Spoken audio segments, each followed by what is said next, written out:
Watching anime is hard, at least for me. I don't know what it's been lately, whether it's scrolling for hours on TikTok frying my brain, or it's just me enjoying YouTube that much more. But when it comes to shows, especially anime, it takes a lot of commitment.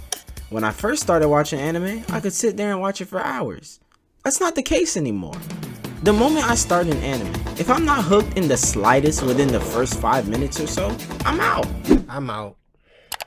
You think I'm not watching this! Yes, we do have people to blame for that. I can't lie. Look at me, look at Mr. Beast and stuff. That's probably why I've been stuck on the Skypia arc from One Piece for 3 years. I would say this same hiatus almost started to creep up on me when it came to Demon Slayer. I've said it plenty of times on my channel, but Demon Slayer is one of my favorite animes, not gonna lie. But the thing with it is that it's like a roller coaster.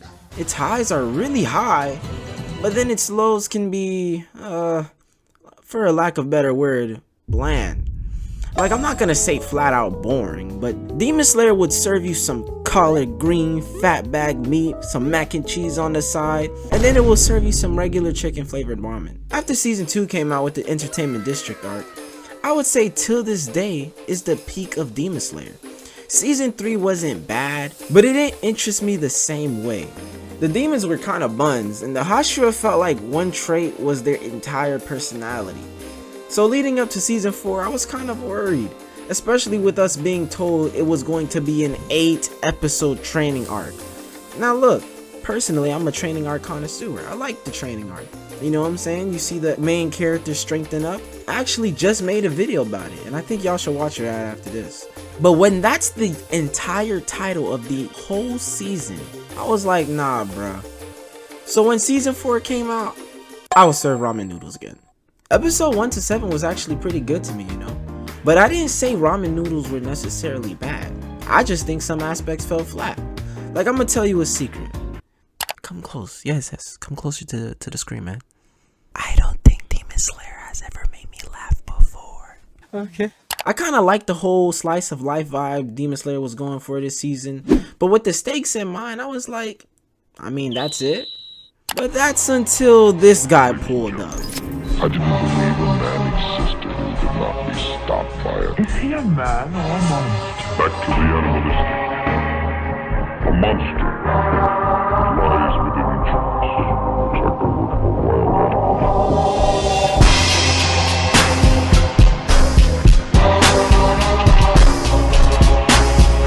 Aura. That's all I'm gonna say. When I seen that at the end of episode 7, they spent 30 minutes of the entire episode showing Muzan walking. I just knew Demon Slayer was gonna go from 0 to 100. And that brings us to episode 8.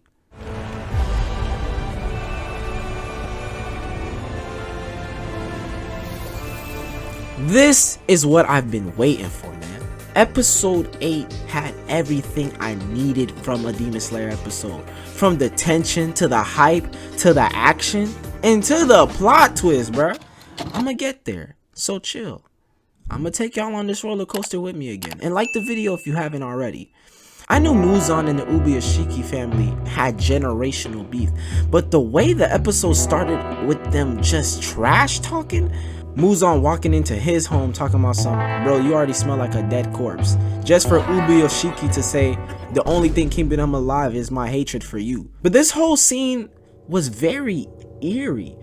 F a calm before the storm. This was more like, don't make the wrong move or everybody's done.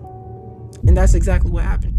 When they first showed this scene, I'm thinking Muzan's just being the heartless demon that is just flexing his power disrespectfully. No respect for bro. But that was until I seen the regeneration of a Titan shifter come back when Muzan was regenerating, screaming in pain. I know main villains are supposed to be nuts, but Ubuyashiki was honestly the nuts one.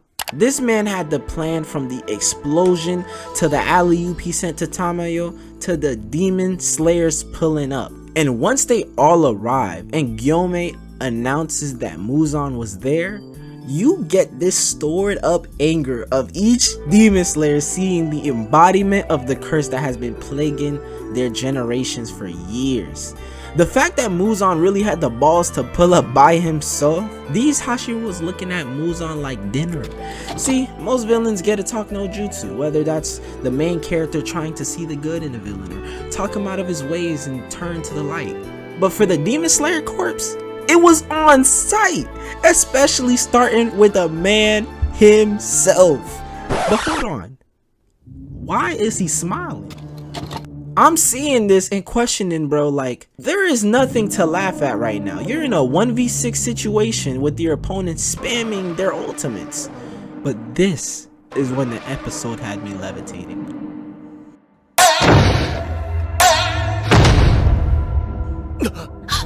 What Muzan did was the biggest Uno reverse card I've ever seen in history. And then the episode hits us with the hardest cliffhanger of all time. Man, the way they fell into that Infinity Castle, we seen Zenitsu being serious for the first time, Inosuke was getting me hyped being ready for the action, and we had Tanjiro having no bit of just empathy for Muzan. This man is straight up in hatred mode. He will get Muzan, and that's all he's saying. This episode was straight fire. This episode single-handedly revived the spark that I remember from watching the first and second season of Demon Slayer. And at the time of this recording, I'm glad they announced the next movies are coming pretty soon, next year. But thanks for watching. God bless and peace.